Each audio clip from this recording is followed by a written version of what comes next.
Hi, and welcome back to Superliminal Podcast. And on today's episode, I have the beautiful George H. Lewis on the show. Now, George is one of the world's, in my opinion, one of the world's best astrologers. He does so much more than that. But that's primarily why I asked him to come on to Superliminal to share his wisdom and his knowledge and his experience about what it means for us as infinite, immortal creator beings having a human experience. Something I say all the time on this channel to remind you of exactly who and what you are. So I first came across George probably about 3 years ago on the wonderful Danny Henderson's channel. She's a real firecracker, is Danny, and I highly recommend checking out her show on YouTube as well. And I was just really taken by George's energy. He's just so captivating, and the love that he has for humanity and the love that he has for the awakening of humanity is so infectious and so beautiful.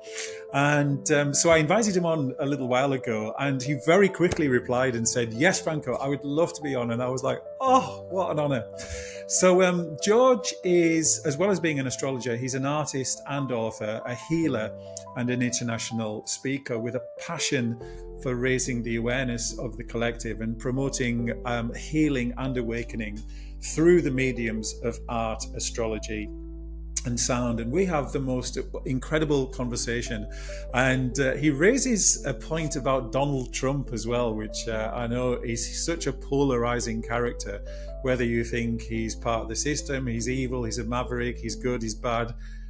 George has a very interesting view on Trump, which I highly recommend you stay tuned into the show and listen to that, which he speaks about towards the end.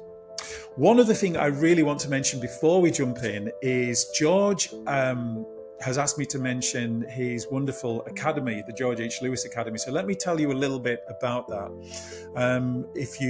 All the links will be in the show notes, but it's georgehlewisacademy.com. And the Academy is ancient teachings for modern times.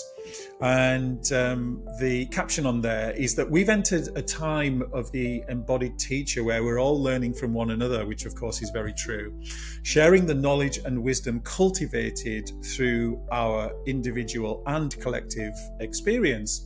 So the GHL Academy weaves together ancient wisdom to aid us in our individual and collective ascension journey. Because we are not meant to go it alone. The time of the lone wolf is over, something that's been close to my heart in recent times. And in fact, the Academy believe that on the level of spirit, we agreed to walk this path together long, long ago. So I highly recommend checking it out. But for now, thank you as always for giving this conversation your time. And please, as always, like, comment, share using the share functionality on YouTube, and give us a subscribe as well if you like the content and you're not already following us. But that's enough for me from now, and I will see you in a moment in the conversation with George.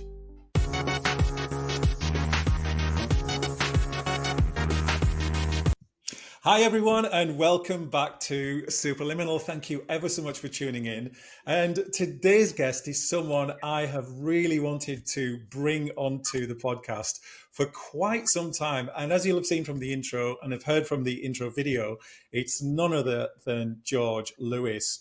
A really beautiful human being that I've been following for the last 2.5, 3 years or so. And I've explained why in the other video, so I won't repeat myself here. But I know that there's many of you out there that have wanted a conversation with a really fabulous astrologer. Now, that's not all that George does, but that's certainly one of his core strengths. And so our conversation today is going to be about how this knowledge and this wisdom impact us in terms of where we are now and where this planet is going, and our evolution, as all the conversations on Superliminal are, the evolution of human consciousness and us working together with our mother planet and our star family and all the other unseen, at least unseen with our physical senses, energies, to reconnect with ourselves and remember who the heck we are, which is these immortal, infinite creator beings having a brief but hopefully fruitful and enjoyable human experience. So, George, welcome to Superliminal, and it's wonderful to have you here. Thank you for joining us. It's my real pleasure, Franco. Thank you so much for having me on today. Yeah, I really appreciate that. So, again, there'll be people here who may have heard your name but don't necessarily know who you are exactly. But I would love for you to share your story from the moment you chose to incarnate to where we are now, and how you got to where you are now and how you followed the path that you did. I mean, it's a great question, and I never really know how to answer it. But I will say, I never felt at home. I'm going to say that when I arrived on this planet, it was always a very alien experience for me. I couldn't understand, and I know many of us feel this way. I couldn't understand why people just were not loving to each other. Why there was so much discord and angst and disconnection. And of course, I went to one of these very intense. I really didn't like the experience at all. English boarding schools. I was sent to an all boys boarding school from the age of 8 to 18, and that just was the culture from which I came. I don't blame anyone for that, but it really was an intense way to go through early childhood. But it definitely it gave me insights, I suppose. And looking back now, I got a lot of insights about the human psychology. A fun thing to share is I was a chorister at my first school, and I was singing a lot. And when I was about 10 or 11, I'd put some of the other boys under the big church bells, and I'd gong them. And they'd always say, more, more, more. And of course, I was totally oblivious to the scientific concepts of what I was doing. But there was that inner alchemical journey that we were all doing. And I was being healed as much as they, because, I was experiencing the vibrations, if not more, by chiming it and being there the whole time. And I think in a way, when you talk about, I forget the exact words, our divine magic that we have, we are in a massive state of remembrance right now as we journey through literally the photonic belt of our galaxy and move out to the age of Pisces and into the age of Aquarius. It's really major. And somewhere along the line, because I'm very interested in what's called mundane astrology, which is global astrology. I love looking at history and looking at the real history. Somewhere along the line, many stages, we were hijacked by something a little nefarious, something a little unbiological, something a little inhumane. And, we could go into dates and how and when and why, but that's not really the point of today. The point is we are beginning to remember and realize that hijack. And by realizing that hijack, we're able to reassert our sovereignty. We're able to realize our freedom. Because truly, Franco, freedom is not understood in the collective psyche. As we speak together right now in 2024, none of us, even me included, who spent a lifetime in search and pursuit of freedom, doesn't have a full understanding of what freedom really means to us as human beings. But we will realize that in our lifetime. One of my mentors, Alex Collier, who's an Andromedan contactee, talks about the law of consistency. And the law of consistency asks us to teach the children, the generation beneath us, absolutely everything we know. And of course, there has to be a certain amount of, a huge amount of integrity and how and what we share, when it's to do with things like violence and cruelty. But we must share so that the children can continue to take the civilization upwards into a helix spiral of higher consciousness. We haven't been able to do that until this point. We've actually been declining in civilization. And so for me, I've always been fascinated as a child, and really now as an adult. It's never stopped in the potentiality for human being and the potentiality through the creative arts. And the creative arts can be sound healing, dancing, painting a picture, writing a poem. It doesn't really matter what it is. Human beings are truly, truly at home and enjoy when they're in their creativity. And the word, eudaimonia, which is translated as happiness, really means to flourish. And we flourish when we're in our creativity. And so we need to create systems that allow us to be creative, as opposed to systems like STEM, which stop creativity. We don't want, to hinder that creativity, because by hindering it, it actually creates illness. So, I mean, for me, I've had this huge journey of just traveling through the world, meeting many different mentors. I've had many different teachers over my lifetime so far, and I'm sort of picking things up and synthesizing them as I go. And I just realize I'm on this path to share, as I learn, some of the insights along the way. Yeah, that's really beautiful, and thank you for sharing that. And you speak so eloquently about where we're at and kind of where we need to be as well. And we spoke off camera as well, and one of the things that I get asked often, not just in terms of doing the podcast, but just generally as I'm doing my professional work, is people ask me about astrology in particular, in terms of, well, is it real? And the answer to that is absolutely, of course it is. But then the question that always comes up, George, is like, how was it defined, and who defined it, and how do we know how to apply it to our lives? And one of my responses is always, well, firstly, I can't answer that, so I need to ask somebody who does know. So hence you gracing us with your presence today. But it's one thing that I've always been very aware of since I began my own awakening journey, is that a lot of the world's so-called elite, the highest level of people in business, they all have personal astrologers, so they know what to do and when things are most aligned. So perhaps, George, you could share with us a little bit more about its origin and how and the definitions and the importance of it in terms of our modern day existence and the direction that we're moving in. Certainly, I'd love to. Firstly, I love the word disaster. The word disaster comes from the Greek disastros, to be without stars. When we were all maritime people once upon a time, trade and communication was largely, not exclusively, but largely by sea, especially within the Mediterranean cultures, obviously. And Western astrology stems from ancient Greek Hellenistic astrology, which stems from ancient Egyptian, which ultimately goes back to Atlantis. So there's going to be an awful lot of uncovering more and more information as we journey into the age of Aquarius, of course. You and I sitting having this conversation now, I would be utterly foolish and stupid, actually, quite frankly, to say definitively we can answer that question in a very linear, categorical fashion. There is a mystery to the art and science of astrology. I find, for me, a lot of it's connected to integration of natural philosophy. Up until the late 1800s, science was called natural philosophy, and astronomy, astrology, rhetoric, all these different things were part of, well, those were the 7 liberal arts. But astronomy, for example, is very left brain. It tells you where it is, the point in the sky.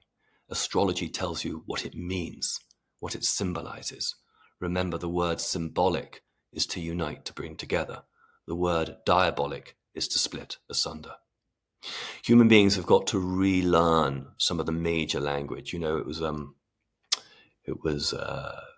not Mellon, it was, JP Morgan, who said, oh no, millionaires never use astrology, but billionaires always do. You just highlighted that the elite, and we're talking the super elites here, we're not just talking someone, who's doing quite well as a posh slave within the economic control system. The people who really run the machinations of our economic system always have used astrology.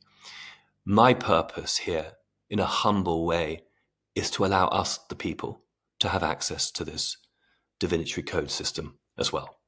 For me, it's no longer right, as we ascend in consciousness, for the elites to have control of information and for the people not. Because for the planet to ascend, the people have to ascend. You can't have a system where a small group of people live in a totally different reality and the rest of the people are enslaved, which is really what's happened on this planet. And I know the purpose of this podcast isn't to talk about the other civilizations, whether they're underground or up above, but there is going to be that massive expansion of understanding of that reality as Pluto moves into Aquarius from November 17th this year. Absolutely. You wait for it. It is a total rediscovery and a total rebuke of our ontology, which is our belief system. So I can't answer definitively the origins of astrology, because not only would that take a thesis, a PhD thesis, but it would lose so many people. The origins are always going to be obscure because our true history is obscure. How much do people know about Tartaria? How much do people really know about Atlantis, Lemuria? How much do people really know about what happens in Antarctica? How big is our planet? I'm not a flat earther, but I'm very open to the conversation that we've been lied to on some of the major issues surrounding our system and who we are as a species. So astrology for me just works. I came to it as a skeptic. A man walked into my studio in Chelsea, Manhattan, only 10, 11 years ago, through a contact. It was through a dream, actually. This woman had a dream. She wanted to bring this man to meet me, and he was a rather unusual man, an amazing man called Monty Taylor. And he had a Dali-esque cane. He was in his early 70s. And he turned to me and says, "Dear boy, I'm going to teach you astrology." And I kind of, in a nice, polite way, kind of laughed at him and said, "Well, you better prove it to me, because I love it. But isn't it a load of, isn't it something you read at the back of the Daily Mail on a Sunday or something, And we went out for lunch, and literally by the first or second lunch, I was hooked, because I had judged it like everyone else without knowing it at all. And all of us, we judge things by not knowing. I mean, we judge things, for example, especially the Europeans, because of the brainwash. We judge things on what we've heard Mr. Trump said. And have we ever actually listened to the full speech? No, of course not. But we listen to the way the BBC or whatever wants to recount the narrative. So for me, it's much more about using the energy of astrology. What does Jupiter mean, expansion? What does Saturn mean, contraction? Where is your sun, your conscious sense of self? How does it interact with the moon, your intuitive sense of self? Is it well aspected or is it badly aspected? What is your soul contract? This is powerful. This gives you sovereignty to go out into the world and to do you. The new earth is really about the sovereignty of the individual. Yes, working within the collective, absolutely.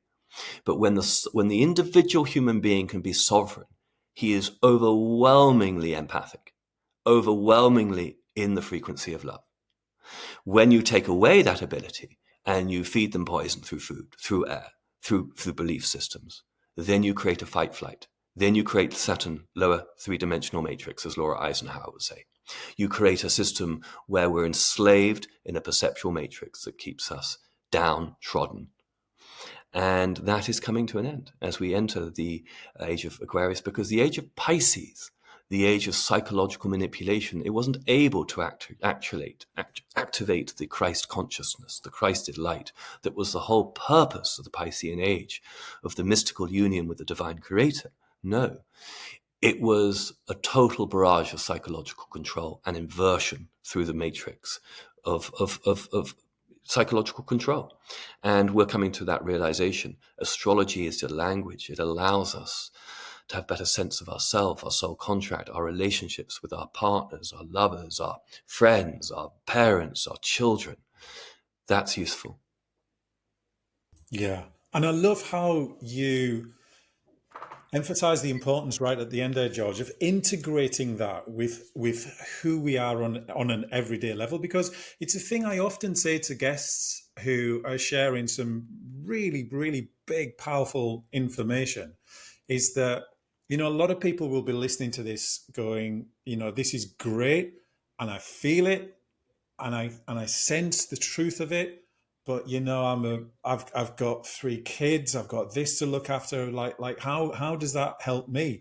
And I love the fact that you've shared there that actually it's by educating ourselves on this ancient wisdom, that in and of itself is what helps to empower us in our awakening process as we go out there, and move towards what many people are referring to as the New Earth, as you've just mentioned. Now, one thing that you spoke about within that section there, which I found was fascinating, and I know there'll be many people listening to this going, "Wait a minute, we need to hear some more about that." Was you mentioned there about us not being alone, that we have families both in the earth and out of the earth. Now, nothing is out of bounds on Superliminal. This is why I have incredible people like you on, sharing stuff that for most people is just too far out there. So, anything goes here. And I think it's really, really important that this becomes a space where everything can be discussed that needs to be discussed, that is hardly getting any airtime anywhere else. And, doubtless at some point I probably will get a strike, but hey, shows me I'm hovering over the target as such. But I would love to hear your perspective or your wisdom or experience or knowing of what you shared there about our connection to non-human intelligence that's both here already and in terms of in the earth, Yeah. and also our extended family that are not of this planet, but are not in this planet, but of this planet and connected to it. I am assuming many of your followers, listeners, are within the British Isles. Britain is a Capricorn country. Britain is ruled by Saturn. There is a natural restriction. It's why deference still works in Britain. British people really do have to learn to be more individualistic again. It's really something's really in the last 100 years has saddened me, looking in at the way the British just accept authority just so quickly.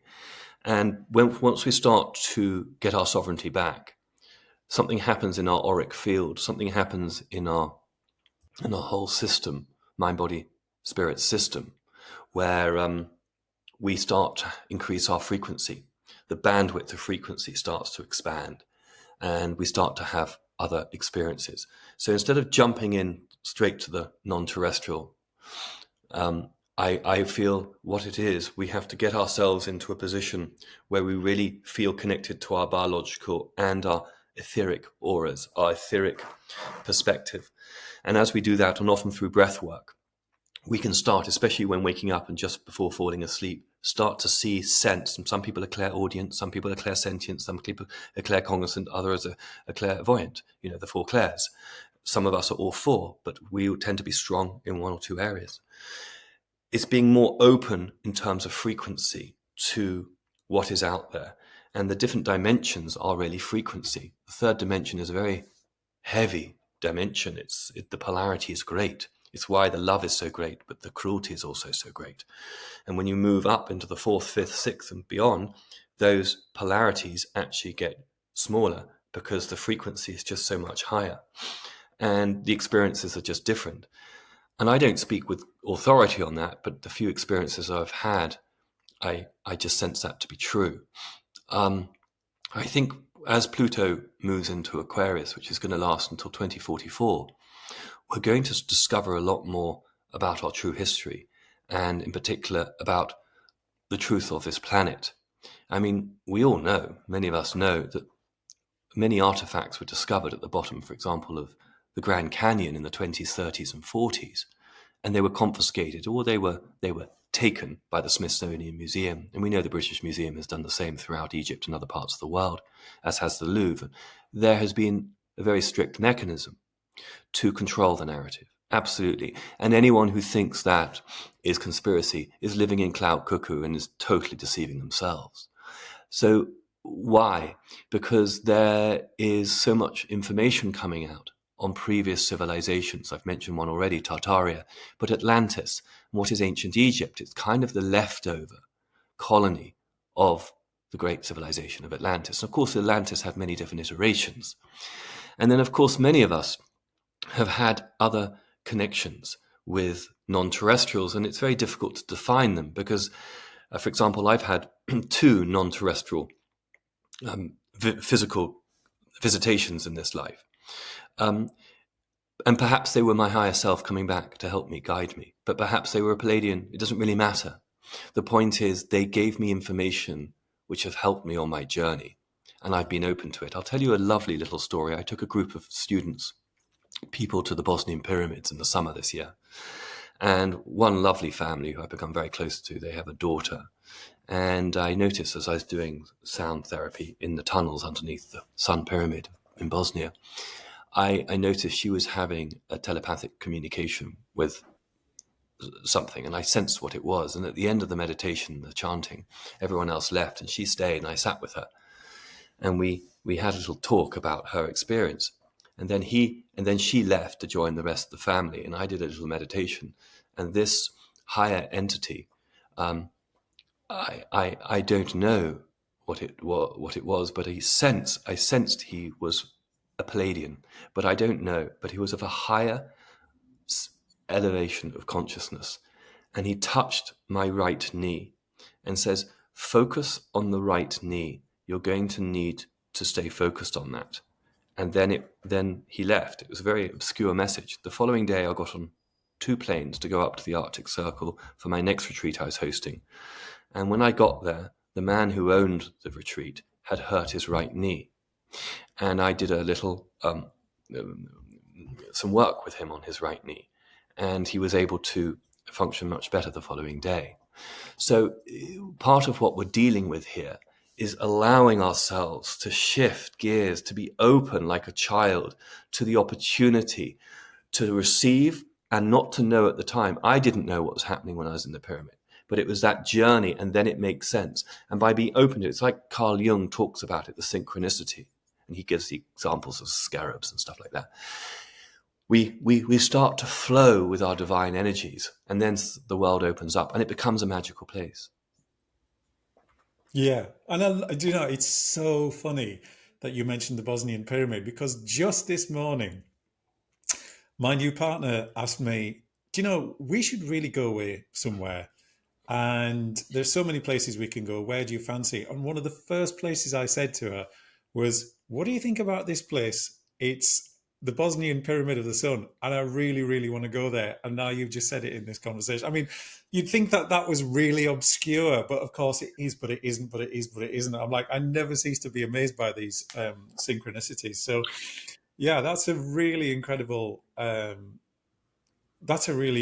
thing that we were discussing that, and it's come up in this conversation. But that's an aside, George, because one thing I want to draw out from what you said there, which I feel is of such paramount importance, is that people who are beginning to awaken to the true nature of reality, very much like I did probably about 5-6 years ago, is that initially you begin chasing after lights in the sky. You're looking, in terms of like, oh wow, I've just realized actually we're not alone. How can we not be alone? I mean, I've always felt that ever since I was a little kid, but when I really consciously started to wake up about 5-6 years ago, in terms of the realizing that there's so much more to what than what we see with our physical senses. I was definitely, chasing lights in the sky, doing what's his name, Dr. Stephen Greer's CE5 meditation modality. It's like, I need to see it, but it was kind of like just entertainment. It was like candy, as opposed to the deeper question is, okay, so there are lights in the sky, but the most important question is, who's in the craft that's creating the lights in the sky? And what's my connection to those beings if they show up? And I've realized that before then, which you mentioned earlier, is that if anyone's listening to this feeling, oh, wow, that's a direction that we'd love to go in, the first thing that we need to do is actually work on ourselves and work on the traumas that we have and the things that are blocking us and the doorways for our chronic low vibrational energy to come in and feed from us, because that is exactly what is happening. For anyone who's watched this podcast and seen some of the other conversations, you'll probably begin to see that this is a recurring theme that I share with guests, is that one of the first things that we have to do is work on ourselves and heal our traumas, because we can't connect to higher frequencies if our frequency is still in the envelope of low vibrational entities having access to us. And I can attest to that because, I've been doing, it's an ongoing journey, but I've done the bulk of the heavy lifting in terms of the traumas that I was carrying. But it's still an ongoing journey that I work with all the time. And just this morning, I had a really, really, really powerful meditation with Sophia, with Elios, our son, with the galactic consciousness, and including my star family and a number of other groups. And it was incredible in terms of the feeling and the visions. And then those visions then became kind of audible sounds that I could then sort of journal on afterwards. But I bring that up because, excuse me, not that I'm some amazing special guy, because everybody can do this. It's our inherent, it's how we're inherently built. As you said earlier, George, every single one of us has the clairs all four, or is stronger in one of them. Naturally, it's inherently who we are. But all we have to do is make sure that we do the work. But when I did that, when I had that incredible experience this morning, I was journaling on it afterwards. And there was one part where I'd had a beautiful exchange of information with the actual, I know this sounds incredible to some people, but it was so true for me. It was the creator of this universe I was having a direct conversation with. And I wrote down the things that came through. And I was just bawling my eyes out for about half an hour because I was so overwhelmed with genuine authenticity and love for that connection, for that being, for everything. I then felt the consciousness of my house. I felt the consciousness of my car, of the grass, of the air, of every single part of my body. And I think it's really important that people understand that this is what we have available to us, but to be able to then begin to connect with these energies, the Atlantean energies, the Tatar, the beings that created Tartaria, the old Egyptian cultures, and any of these ancient civilizations, both on planet, in planet, or off planet, is I really, really want to emphasize the point of doing that inner work, because if we don't heal ourselves, then it's impossible for us to make these higher frequency connections. Yeah, it's absolutely true. It is. This is a trauma planet, and we have to work through, inside out. A lot of the revelation is from within, and a lot of the Christ story is actually about us taking the power back within ourselves and understanding that we're piezoelectric, magnetic creatures. Where we have, it's more than even electrical current. It's plasma, and we are connected to source, and we have to reestablish that. We are reestablishing that, and by doing that, that's how the Saturnian control system collapses, and it's alchemized, and then people have a choice, to journey into the new earth, to be part of it. It's like a Marshall Plan on steroids. In the most galactic sense, as opposed to just being stuck in that old Saturnian Capricorn, low frequency, of course, Capricorn control system. You see, it's so interesting, bringing it, if I may, back to the astrology, is if you look at the Jupiter-Saturn conjunctions over the years, it's very fascinating. We had the first Jupiter-Saturn conjunction in an air sign at the beginning of the pandemic for the first time in hundreds and hundreds of years, and it moved out of an Earth sign conjunction. Every single time Jupiter and Saturn for the last 250 years have conjoined, it's always been in Earth signs. That tells you so much about the pyramidic control structures of power, of queen with handbag or sausage fingers sitting on top of a pyramid, and having a control over a population, whether it's through the World Economic Forum or the alphabet agencies. It doesn't matter. Now we move into air conjunctions. This is the astrology. Forget what I think. The astrology tells us civilization is going to shift. It coincides with the Aquarian age. Neptune's at the anaretic degree of Pisces. When Neptune moves next year into Aries, it's kind of the final farewell to the age of Pisces. It's a big deal. It's a very, very big deal that the culture, because it mirrors the energetics of where we are as we travel through this galaxy of ours, takes on different photonic light, takes on different energetics. And so human beings, the Kali Yuga, for example, the ancient Hindus measured time in a way that to me is extraordinary. I don't fully get it because it's quantified in millions and millions of years, which means our civilization in some capacity has had life on this planet for millions and millions of years. We've been told such a false narrative.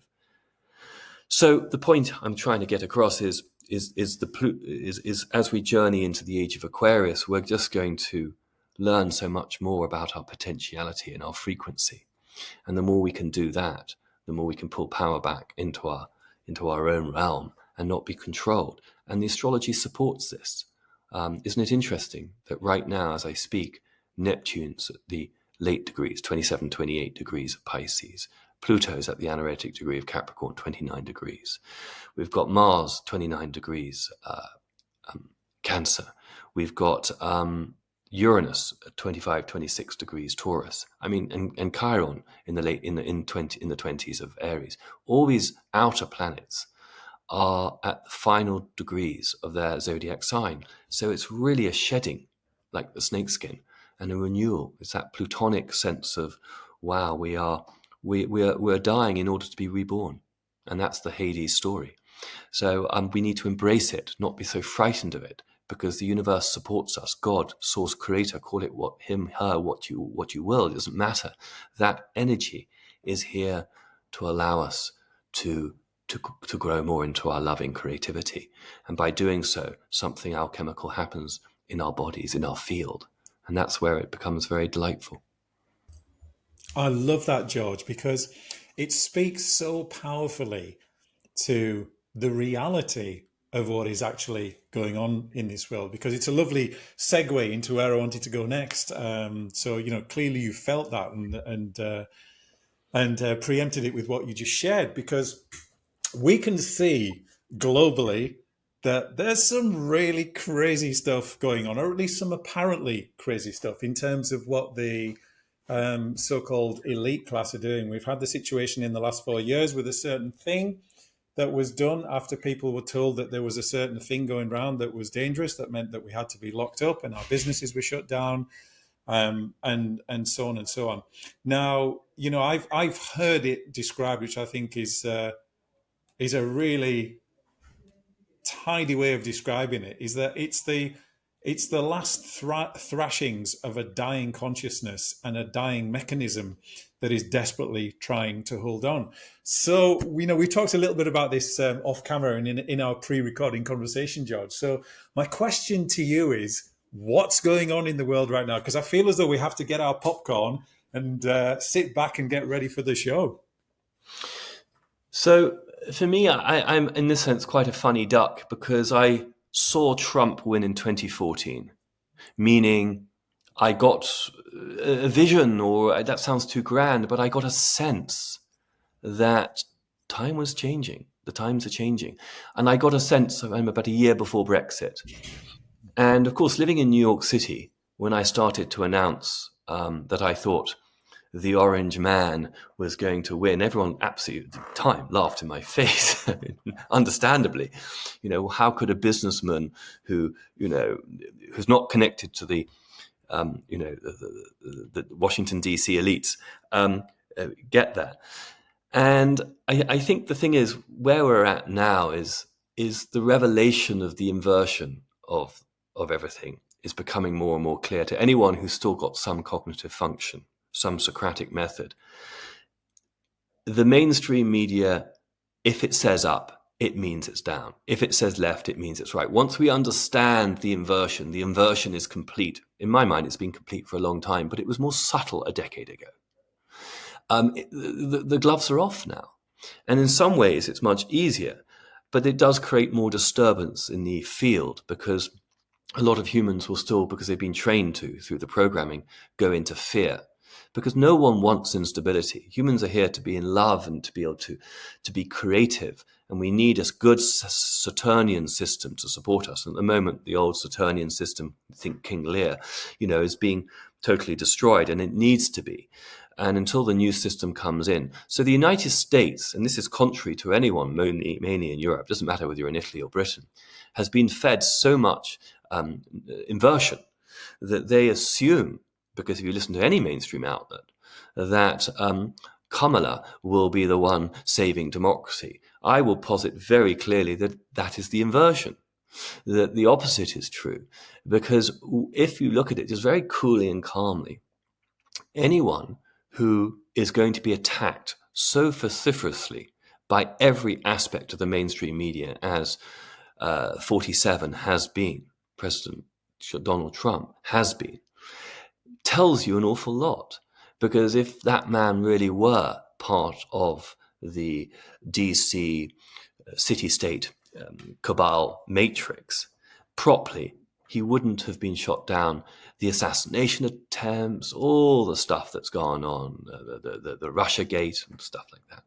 So for me, we're on the precipice of a new republic. We're on the precipice, actually, of a global change in our system. It is very, very exciting.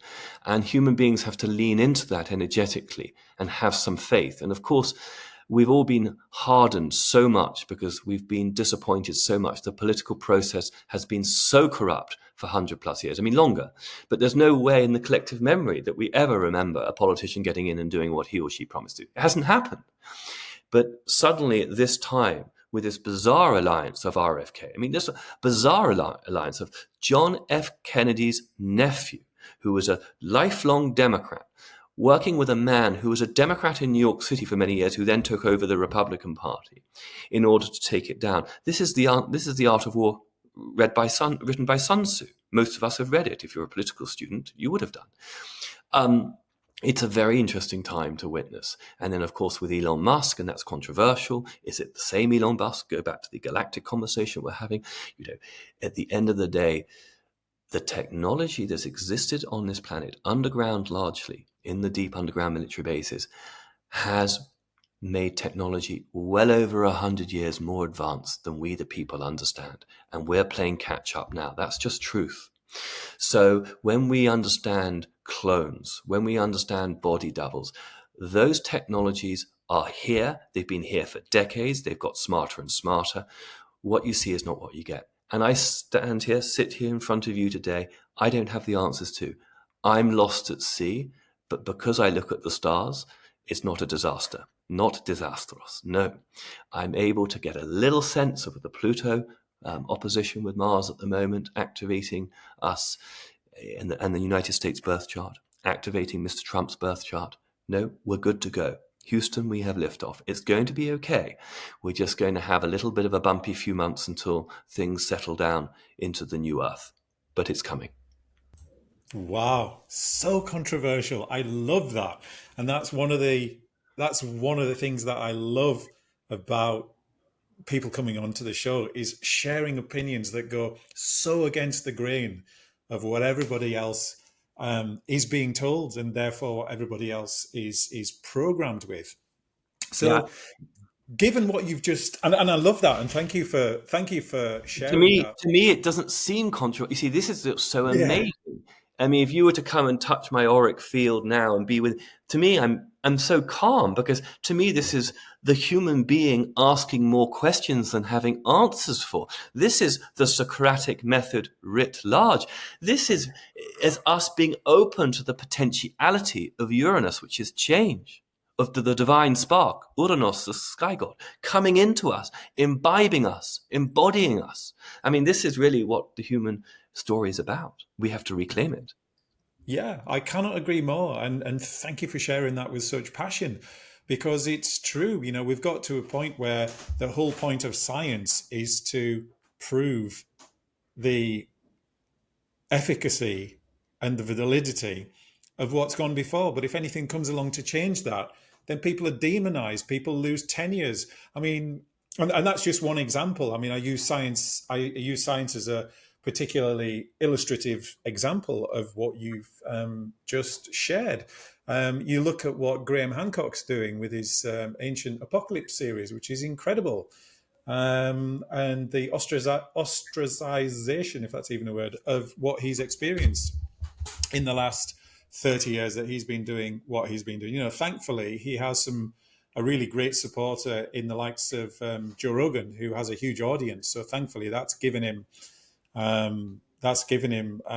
huge access to people who at least will lean in and listen and watch that. But David Icke's been exactly the same. He's had that for even longer, 35, 36 years. And even though most people will have varying opinions on someone like Ike, I personally go along with about 95 to 98% of what he shares. And I really admire and love the fact that everything he was demonized for sort of 10, even 5 years ago, people are now stopping and going, oh, do you know what? Maybe that guy was right after all.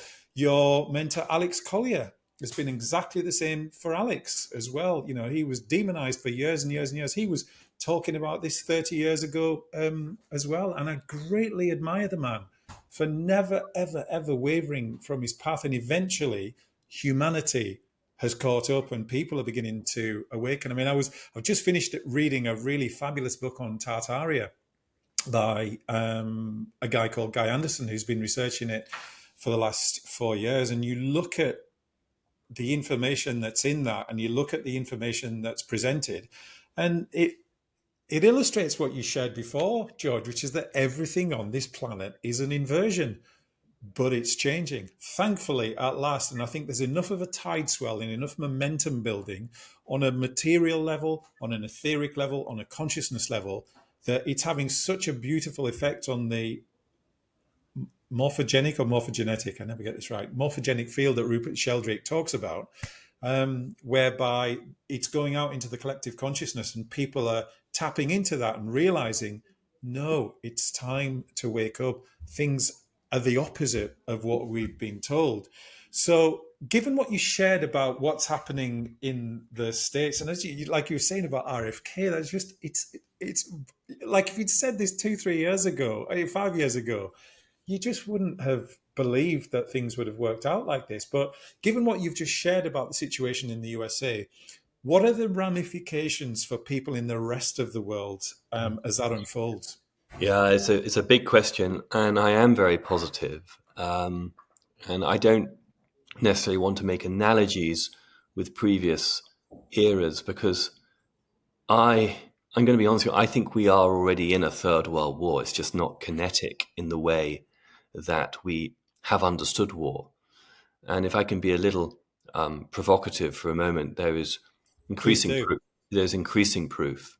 And it's not for this particular podcast. I'm happy to come on another time to discuss it in length, but it will need time. Is that the First, Second, and the Third World War were all pre-planned, way back when. And it's connected to pandemic theories and many different things and a new world order. I mean, I was at the Georgia Guidestones 2 weeks before they were blown up.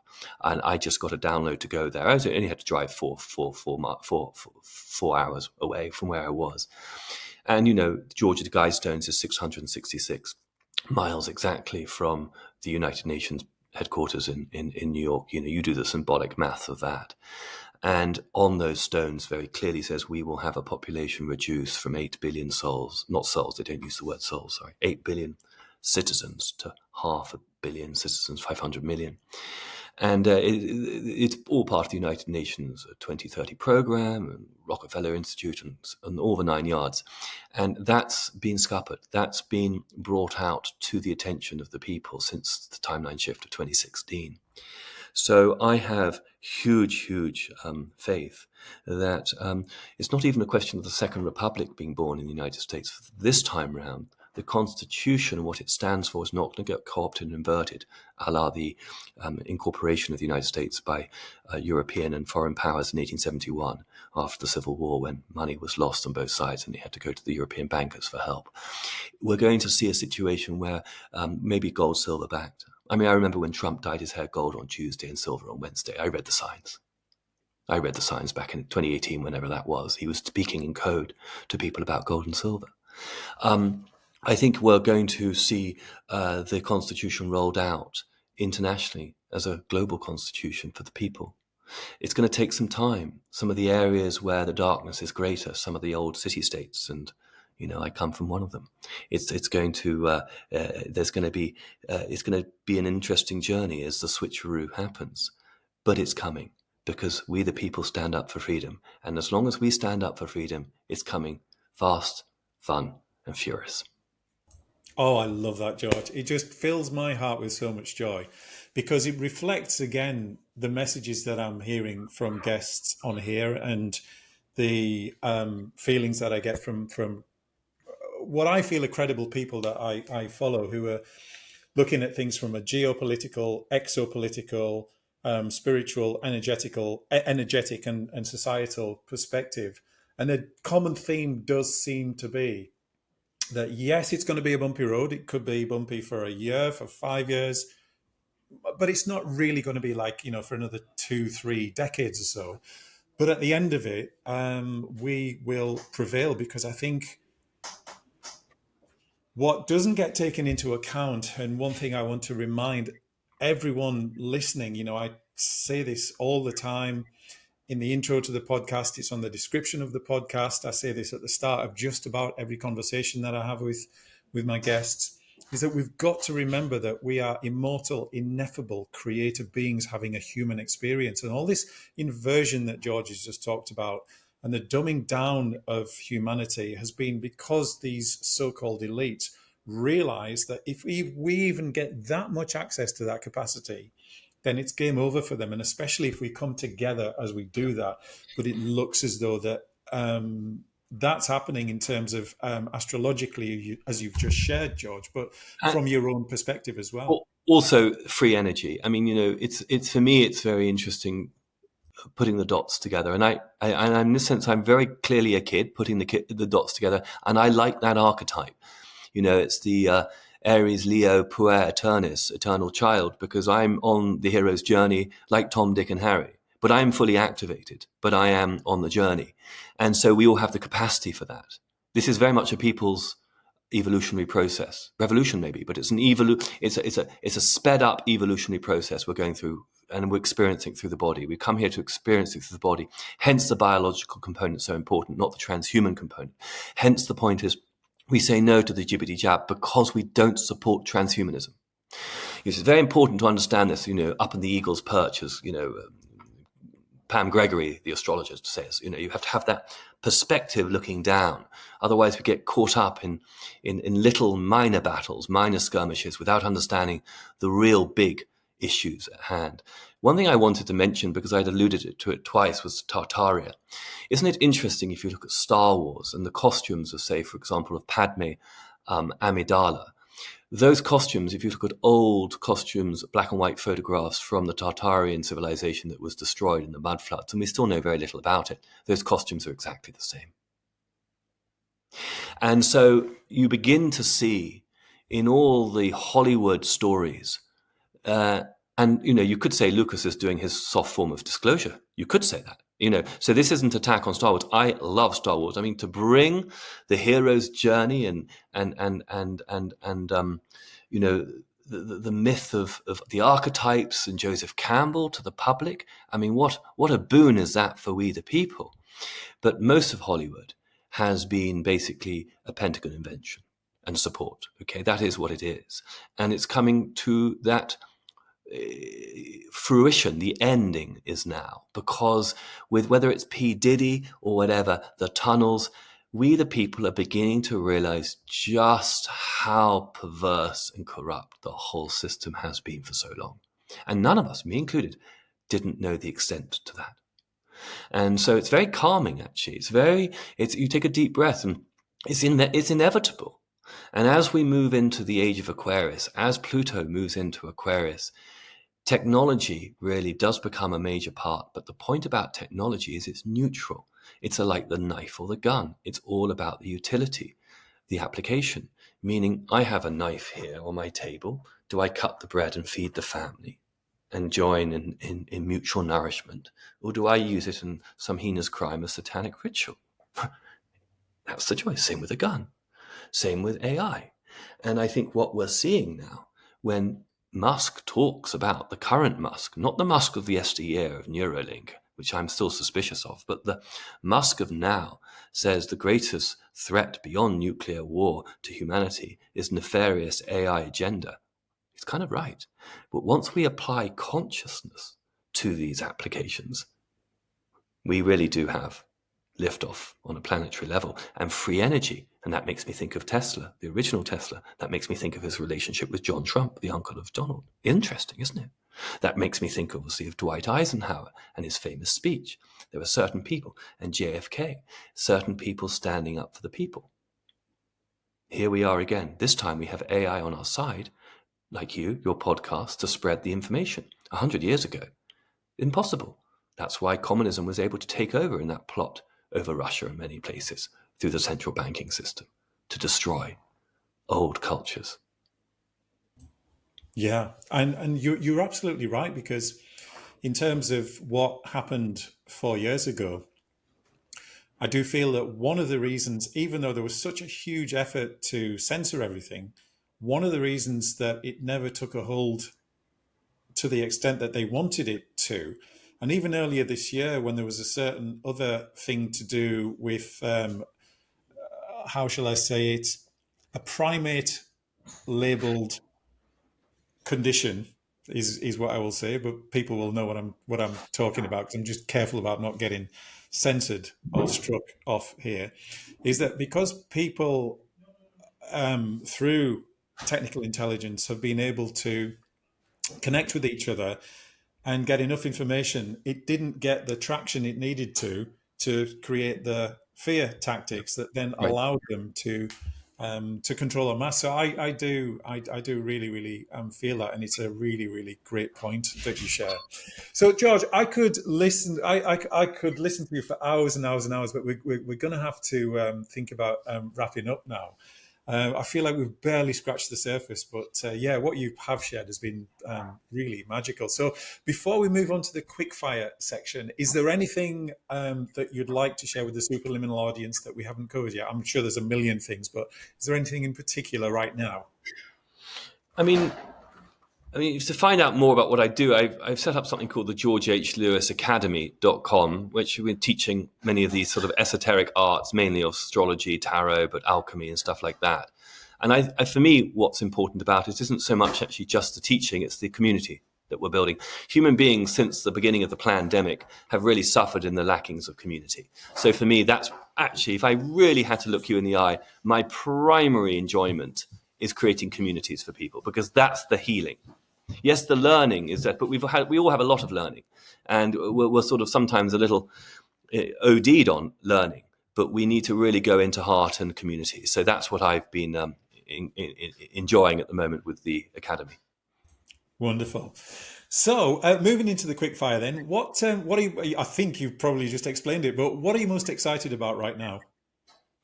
I'm excited for the new earth. I'm excited for human beings actually to have their creative potential back, so they can get on and do what they want to do, as opposed to be stuck in some usury enslaved system in the matrix where they're not able to shine their light. And it's happening. It's going to happen fast. Yeah. I mean, I think in America, I have contacts in Russia as well.